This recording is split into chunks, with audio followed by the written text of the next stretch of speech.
difference between speech and song. A rabbi giving a speech cannot repeat it to the same audience shortly thereafter. A chazan giving a song, a singer, is asked for encore. You can hear it again. Why is that? Well, the Torah in this week is called Shirat Hazinu, the Song of Hazinu. Last week all the Torah is called song. The fact the mitzvah of writing a Sefer Torah is written with the terminology of write down this song. Why song? The Rebbe brings an adage, a famous adage, that song is the pen of the heart. The Rebbe actually says it's the pen of the soul. That is to say that our emotions are expressed in song. And so when we emphasize that the Torah is a song, meaning it's something that is emotionally connected to us. For us to be able to transmit Judaism to the next generation, they need to see it as a song, not just as words. It needs to talk to their neshama, to their soul. They need to come into shul and feel comfortable in this space that makes them feel warm because of their experiences there. Anything really they do with Judaism should make them feel warm. And that is best way to transmit Yiddishkeit to the next generation. You know, the first time the Torah uses the term love is when God tells Abraham, take your child, Yitzchak Asher Ahavta, that you love. The next time the Torah says love is when Yitzchak marries Rivka and he loves her. What is it teaching here? That the first time it says when Abraham loves Yitzchak, and then Yitzchak loves Rivka. Because someone who experiences love knows how to love others. And you find that in life. Many times people who are unable to share and express love, you dig a little deeper, and you feel that they, as a child, didn't feel love themselves, so they have a hard time sharing it with others. When we feel loved, it's easier for us to express and love to others. And so that if we want our children to love Judaism, we need to show them that we love Judaism. If we show them that we love Judaism, they will love Judaism. That's simply the way it works. And so we bring them to shul and we show them that we love it. And this becomes a place, a space that they love.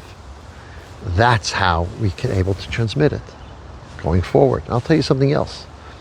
As our children grow older and they travel the world and they go to different places, and if they want to connect to something Jewish, they'll have to go to a Chabad house. Wherever they are in the world, they'll know this is a safe place, a Chabad house.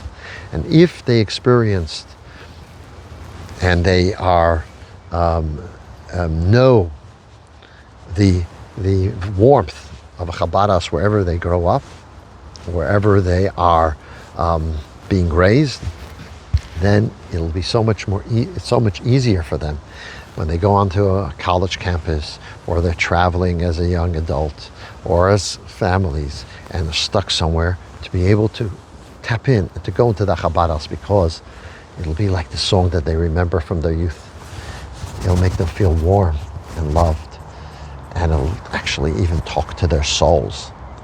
So that's what we have to consider as we raise our children, that they feel a passion and love for Yiddishkeit, so that it's something that they retain. Now, there's a story of a rabbi coming from Europe, from the old country, to America.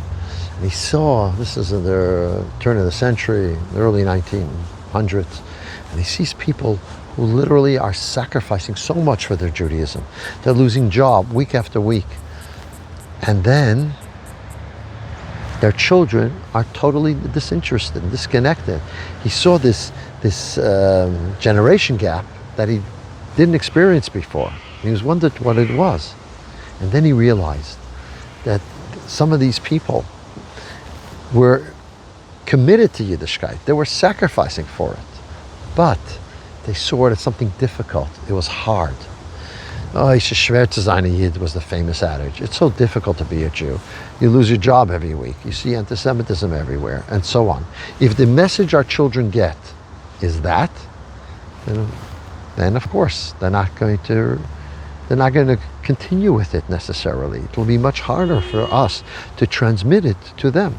The way to make sure that our children are engaged and connected is that they have to see Judaism as a song, something that they enjoy and appreciate, something they love. And the best way to give them that is when the parents show them that their relationship to Yiddishkeit is such that they love it themselves, they appreciate it themselves, and we get that through study and through learning and engagement and giving of ourselves. And when we give of ourselves to our community, and when we give of and we engage and are involved, that gives our children the best message that this is something worthwhile and valuable. This is something loved. This is the pen of your soul and of your heart. Good Shabbos.